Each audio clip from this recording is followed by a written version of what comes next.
আমরা জাতি ধর্ম নির্বিশেষে একটি সাম্প্রদায়িক সম্প্রীতির দেশ বাংলাদেশ।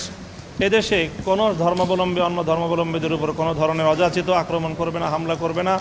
কাজে এই অরাজকতার সুযোগ নিয়ে বা এই বিশৃঙ্খলার এবং এই বর্তমান রাজনৈতিক পট পরিবর্তনের সুযোগ নিয়ে কেউ যেন সেই ধরনের কোনো পদক্ষেপ গ্রহণ করতে না পারে, সেজন্য আমরা বিশেষভাবে সকল দেশবাসীকে আহ্বান জানাচ্ছি।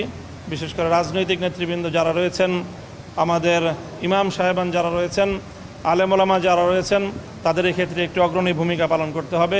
সেই জন্য আমরা দেশবাসীর প্রতি, আলেম সমাজের প্রতি বিশেষভাবে আহ্বান জানাবো যে সংখ্যালঘু এবং বিশেষ করে আইনশৃঙ্খলা রক্ষাকারী বাহিনী, পুলিশ সহ অন্যান্যদের এবং রাষ্ট্রীয় সকল স্থাপনাগুলো যেন নিরাপদ থাকে, সেজন্য আপনারা পদক্ষেপ গ্রহণ করবেন। আর শুরুতেই আমাদের প্রধানমন্ত্রী তিনি পদত্যাগ করেছেন, সেই পদত্যাগপত্র মাননীয় মহামান্য রাষ্ট্রপতি গ্রহণ করেছেন বলে আমাদেরকে তিনি জানিয়েছেন এবং আশ্বস্ত করেছেন। এবং এই মুহূর্তে মহামান্য রাষ্ট্রপতির নেতৃত্বে বাংলাদেশ পরিচালিত হচ্ছে। পরবর্তী পদক্ষেপ ইনশাল্লাহ তাড়াতাড়ি গ্রহণ করবেন তারা। এই মোটামুটি আজকে আমাদের আলোচনা।